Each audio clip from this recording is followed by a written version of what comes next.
Internship Program Management Class B. My name is Muhammad Rizky Afri, English Education Postgraduate Department. How are you today? I hope you are fine today. Saya harap kalian semuanya baik ya. Oke, pada in this afternoon, pada sore hari ini kita akan belajar tentang writing a business email. Mungkin sebelumnya sudah pernah belajar ya tentang writing business email, yaitu tentang menulis email dalam bisnis ya.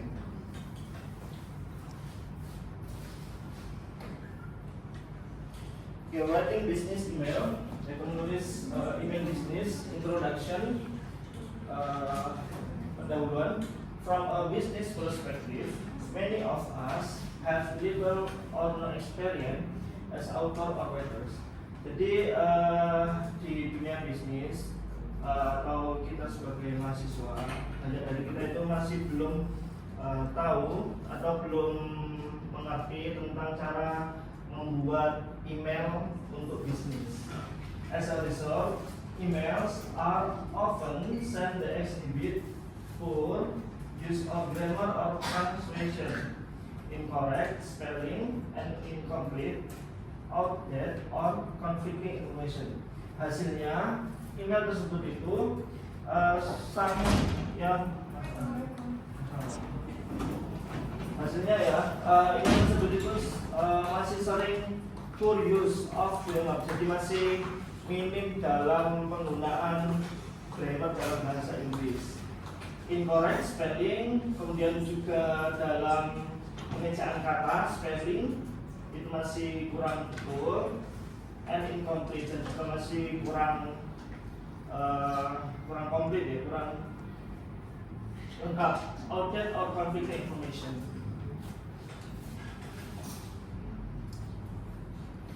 Okay, there are four. First, pertama, email are legal document. Email merupakan suatu dokumen yang legal. Emails are officially recognized as legal documents. For instance, an email contract can be used to enforce agreement in court. Jadi email itu merupakan suatu dokumen yang legal dan juga merupakan email yang dapat untuk suatu persetujuan di dalam suatu court atau di pengadilan.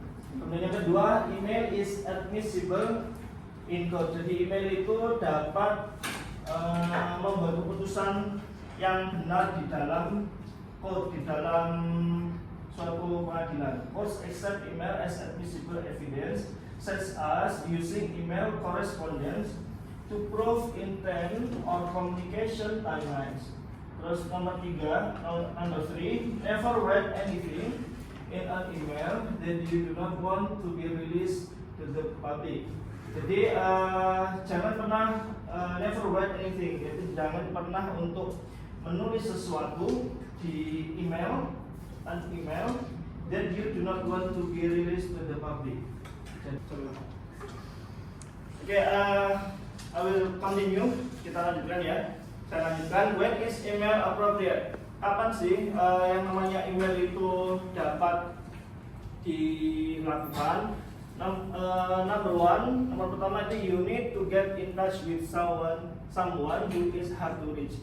Jadi ketika kita itu ingin ke seseorang yang sangat sulit gitu ya, to connect with someone who's hard to reach by phone or in personal. Jadi kita ketika kita sulit untuk connect with someone, yaitu untuk connect itu mungkin kenal ya kepada seseorang dengan phone, dengan handphone, like a busy executive or a remote team member. Jadi kita itu sulit dalam ingin kenal seseorang jika lewat handphone, itu bisa lewat email. Kemudian yang kedua, you need to send someone a file. Ketika kita send, yaitu mengirim suatu file. When you need to send a file, such as contract, report, or presentation, that the recipient can download and review. Jadi ketika kita mengirimkan suatu file atau file dokumen maupun kontrak dan report atau presentation, itu kita dapat juga menggunakan email. Kemudian yang ketiga, number 3, the information is not time sensitive. Kemudian informasi itu tidak dengan sensitif. If the information is not urgent, ketika informasi itu tidak urgent atau sesuatu yang tidak terburu-buru, for example, sharing meeting notes or updates that don't require immediate action. Kemudian yang keempat, you need a written record to the communication, yaitu kamu harus menuliskan sesuatu record communication. When you want to keep a written record of your communication, like confirming agreement or document request.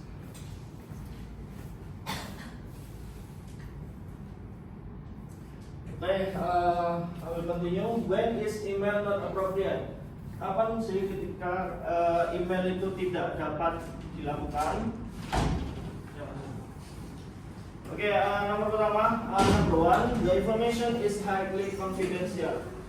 Informasi itu sangat susah ya, highly confidential. If the details are extremely sensitive and require strict confidentiality, such as sharing personal health information or confidential financial data. Jadi ketika kita hal-hal yang sensitif itu kita tidak boleh menggunakan email. Seperti contohnya itu personal health information, yaitu tentang kesehatan informasi kita, kemudian tentang confidential financial data, yaitu tentang financial data, itu tentang data-data keuangan. Kemudian yang kedua, nomor 2, your message is emotionally charged, itu tentang suatu kata-kata atau message, pesan yang emosional. When your message carries strong emotion that might be misunderstood, for example, delivering critical feedback or addressing konflik, itu ketika message pesan kita yang sangat memberikan suatu emosi atau emotion yang misunderstood, yaitu yang misunderstanding, yang tidak dipahami, tidak kita pahami. Contohnya, example, delivering critical feedback or addressing a conflict, itu tentang konflik lain-lain. Kemudian yang terakhir, your message is long and complicated. Itu ketika pesan tersebut itu long, yaitu panjang, and complicated, yang komplikasi. If the content is lengthy, complex, or demands through interactive conversation like discussing project strategies or negotiating contract, yaitu ketika konten itu tersebut terlalu panjang, terlalu kompleks, kemudian tentang diskusi project strategies, gitu ya, dan juga negosiasi kontrak. Use the SMART method with example. SMART, S is specific. Define the goal clearly. Example, increase newsletter send ups by 20%. Jadi membuat suatu email itu harus yang spesifik ya, spesifik, kemudian bikin detail clear, yaitu langsung ke tujuannya. Contohnya increase newsletter sign ups by 20%. Jadi contohnya itu seperti membuat newsletter atau orang. Kemudian yang kedua, measurable, yaitu sangat mudah track progress with data, itu dengan data. Contohnya monitor weekly subscriber, itu dengan monitor mingguan. Kemudian yang nomor 3, achievable, yaitu set realistic target, itu tentang target atau tujuan dari email, pembuatan email tersebut. Contohnya aim for 5% itu tentang tujuannya dari 5% perkembangan tiap bulan. Dan yang keempat, nomor 4 is realistic, itu realistis, line goes with results, itu tentang tujuan tersebut. Contohnya use existing marketing budget, itu tentang marketing budget, itu tentang budget marketing gitu ya. Oke, yang terakhir T yaitu time bound, set clear deadline, yaitu tentang deadline itu sangat jelas. Example, contohnya achieve goal within 3 months, yaitu menggapai atau mencapai suatu goal itu dalam 3 bulan. Just like setting goal, business email, short film, suppose, action number.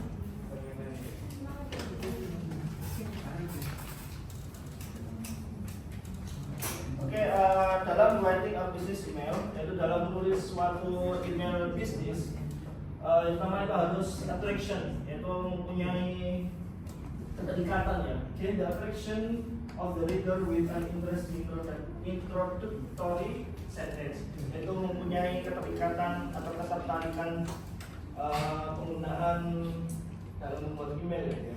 Di bagian bagian paling cepat bagian pertama-tama itu ya, pendahuluannya. Kemudian yang kedua itu interest, yaitu sangat menarik, interest ya. In my case with the problem of state the benefit to the reader. Kemudian yang ketiga itu desire, make an offer to make your prospect desire product. Itu tentang keinginan. Apa? Keinginan. Ya, keinginan ya. Saya berkeinginan. Kemudian yang keempat terakhir action, yaitu aksi. Give a call to action to get your prospect to make decision. Itu aksi dalam pembuatan email bisnis itu kepada apa yang kita mau urusan dalam ini. The next, okay, master the art of subject lines. Di dalam pembuatan email, your email subject line is the gateway to engagement.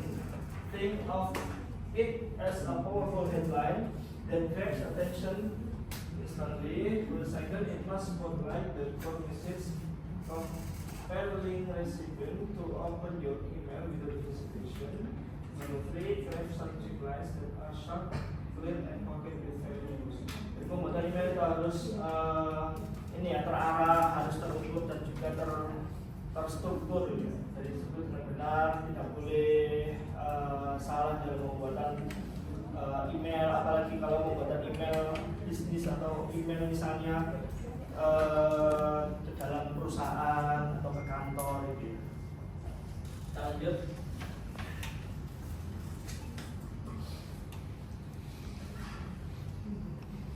Oke, lanjut ya. Consideration prior to composing.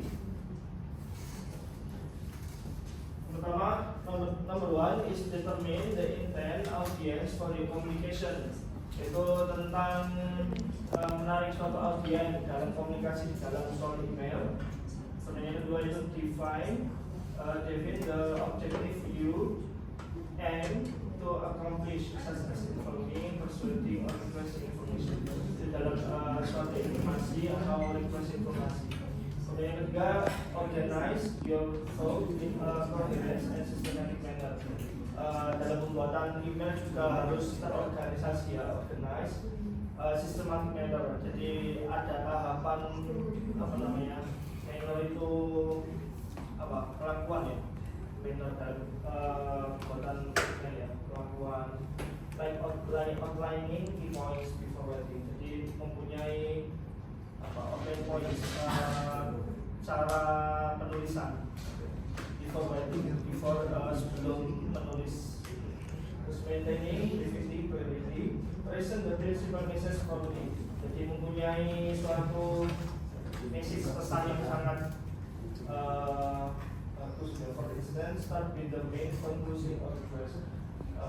Start with the conclusion of the request, then explicitly state any required action from the situation as please reveal the test of method.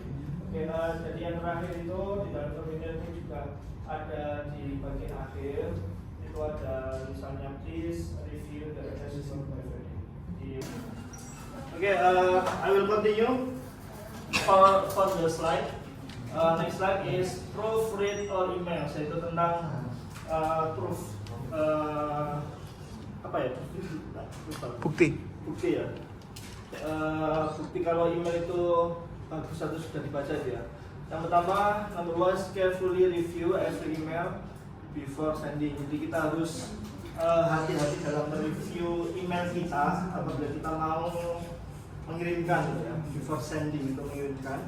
Kemudian yang kedua, use spell check and grammar tools to catch error. Jadi penggunaan spelling atau penggunaan ejaan kata, kemudian itu harus dicek, dan juga grammar dalam pembuatan email itu juga harus dicek.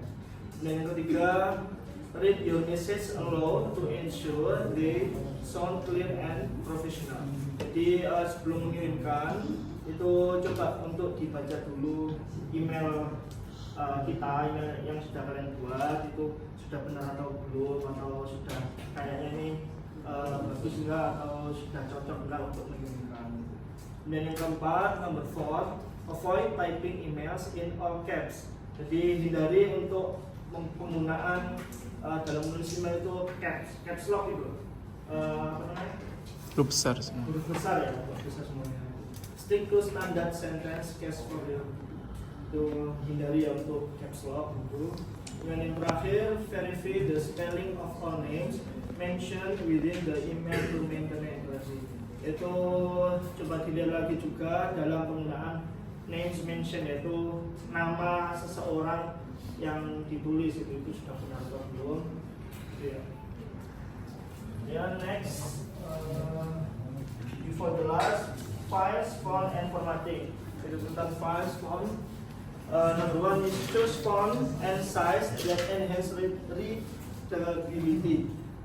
Pilihlah suatu font dalam email tersebut itu yang bagus ya, yang standar, dan size-nya juga. Kemudian yang kedua, number 2, create clear separation between paragraph by using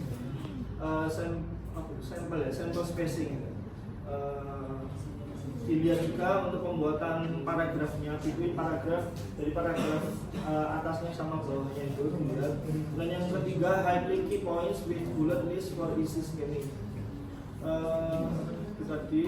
Kemudian yang keempat, emphasize crucial detail like tip line by using bold text or uppercase letters. Dalam penggunaan ini ya, deadline by using bold text.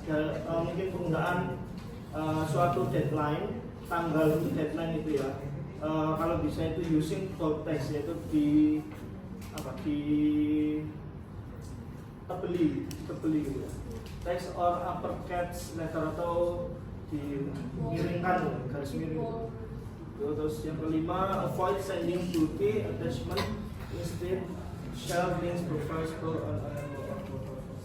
hindari dalam bulky attachment dalam penggunaan apa ya, bulky attachment itu bulky attachment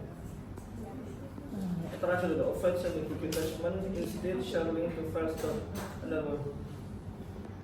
Lampiran, mengirimkan lampiran yang attachment itu lampiran. Harus dilihat dalam penggunaan suatu penggunaan Lampiran. bisnis. Sudah. Ini contohnya.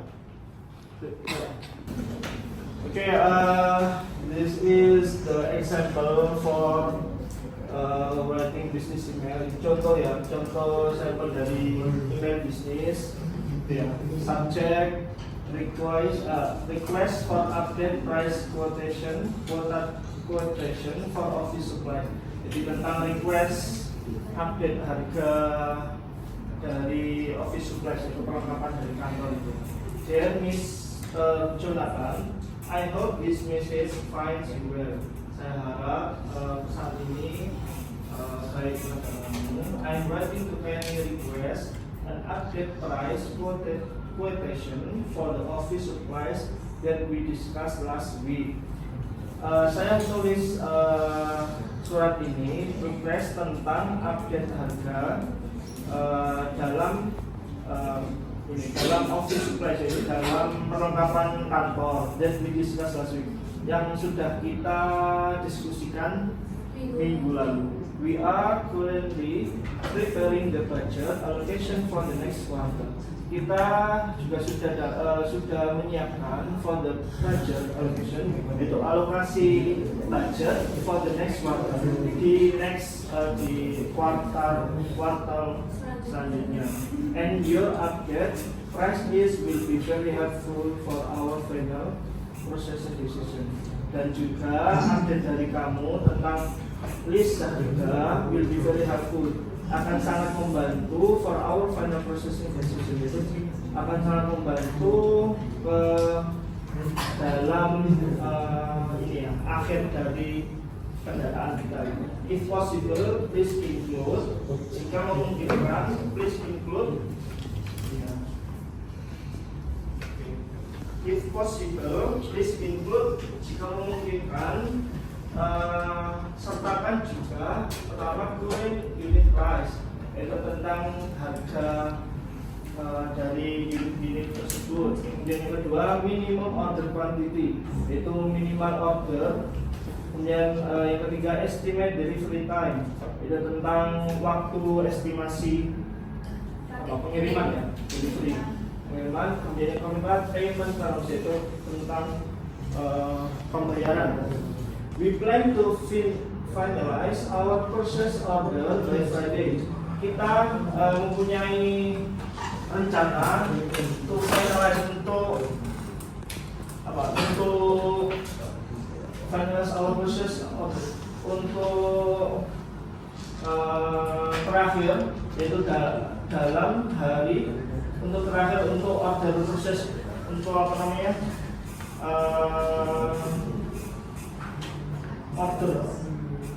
Memesan. Order memesan. Untuk memesan ini ya, untuk memesan suatu proses perlengkapan di hari Friday, di hari Jumat 15 November 2025. Therefore, if you could send the quotation before Wednesday, it would be greatly appreciated. Maka dari itu, if you could send, jika kamu mengirimkan perencanaan tersebut before Wednesday, sebelum hari Rabu, it would be greatly appreciated, akan sangat membantu. Thank you for your time and assistance. Terima kasih atas waktunya. I look forward to hearing from you soon. Kemudian Niasi dari Muhammad Syafori, Procurement Staff PT Dunia Barisan Usaha. Itu contoh aja ya. Oke, seperti ini ya. Kemudian daya ini sudah bisa dilihat. Oke, setelah ini untuk tugas ya, untuk kalian semuanya, untuk saya kasih tugas untuk membuat sampel bisnis email, untuk email suatu bisnis yang sederhana saja. Kemudian kalian buat, kemudian nanti kalian kirimkan ke WA. Okay, Assalamualaikum warahmatullahi wabarakatuh. Good morning everyone. My name is Muhammad Rizky Afori, and in this video I would like to share my teaching internship program after completing my internship program at the University Muhammadiyah Gresik. And during internship, I had the opportunity to teach first semester student in the management department. The teaching experience focus on two main topics. First is teaching about writing a business email, and second, it is crafting clear internal memos. Okay, this reflection will discuss my teaching experience, student response, and challenges and lessons learned throughout the process. Okay, to begin with, teaching first semester management student was a valuable and meaningful experience for me. Most of the students were still in the transition phase from high school to university life, and therefore my primary goal was not only to deliver the material but also to help them understand the importance of professional communication in academic and business context. Okay, I realized that early exposure to business communication skill uh, is essential for the management student, as the skill will be used frequently in these future careers. The first material I thought was writing a business email. In this session, I introduced the concept of formal and professional email writing. I explained the purpose of business email, common situations where business email are used, and why clarity, politeness, and structure are crucial. I guide the student through the basic component of a business email, such as the subject line, greeting, opening sentence, main message, closing, and also and signature. Okay, during the lesson, I use real life example to help students understand the difference between informal message and professional email. For instance, I compare casual message well structured business email. This approach helps students realize that writing an email is not only about using English, but also about choosing appropriate tone and language. I also emphasize common mistakes such as unclear subject lines, overly casual language, and lack of proper closing. Okay, a student shows positive engagement during this session. Many of them actively ask questions about correct expression level, level of formality, and email etiquette. However, I also noticed that some students struggle with organizing their ideas clearly. This observation helped me understand that writing skill need continuous practice, especially for students who are not yet confident in using English formal context. Okay, the second material was crafting clear internal memos. In this session, I introduced internal memos as a form of internal organizational communication. I explain the function of internal memos, such as delivering announcement, policy update, instruction, and operational information. I also discuss the key characteristic of effective internal memos, including clarity, consistentness, logical structure, and professional tone. I guide the student through the standard structure of an internal memo, which include the header section, opening statement, body content, and closing or call to action. I emphasize that internal memos should be direct and efficient, as they are usually read by colleagues or team members who need clear and actionable information. To make the lesson more interactive, I provide sample memos case related to management situation, such as informing staff about schedule change or new company policies. And students were asked to analyze the memo structure and identify key information. Okay, this activity helped them understand how theoretical concepts are applied real workplace situation. Okay, from student response, I observed that they become more aware of the importance of clarity in internal communication. Some students mentioned also that they had never realized how miscommunication could occur if messages are not clearly written. This reflection showed that the lesson successfully raised the awareness of effective workplace communication. Okay, and also throughout my teaching experience, I faced several challenges. One of the main challenges was student varying level of English proficiency. Some students were confident and actively participate, while others were hesitant to express their ideas. To address this issue, I tried to create a supportive learning environment by encouraging participation and appreciating every response.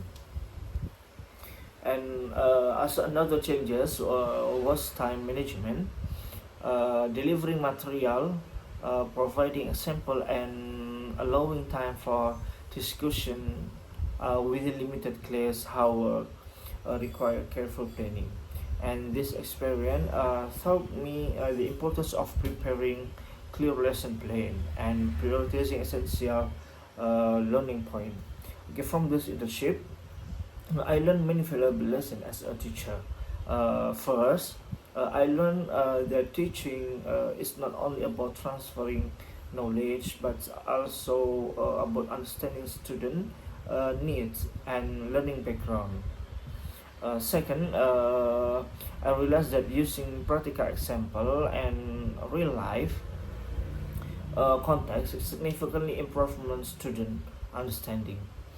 Uh, Third, I learned the importance of flexibility in teaching, as lesson delivery sometimes need adjustment based on classroom condition. And in conclusion, my internship teaching experience in the management department in University of Muhammadiyah Gresik was highly meaningful and enriching.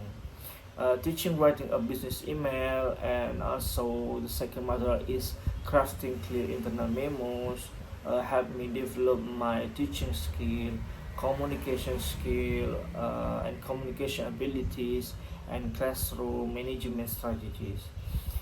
This experience strengthened my interest in teaching English for specific purpose, especially in business and professional context. And also from my internship program yesterday, I believe that this internship has provided me with a strong foundation for my future career as an educator, and also this is for my opportunity to have challenges and experience about teaching in the university. I hope that the knowledge and skill shared during my teaching video and my during my teaching session will be useful for students in their academic journey and future professional life. And I would like to thank you for the University of Muhammadiyah Gresik, and also all of my friends who have supported me to until now to have experience and to be brave to have to face the world. And thank you very much for watching this reflection video. I would like to finish my video now, and the last wassalamualaikum warahmatullahi wabarakatuh.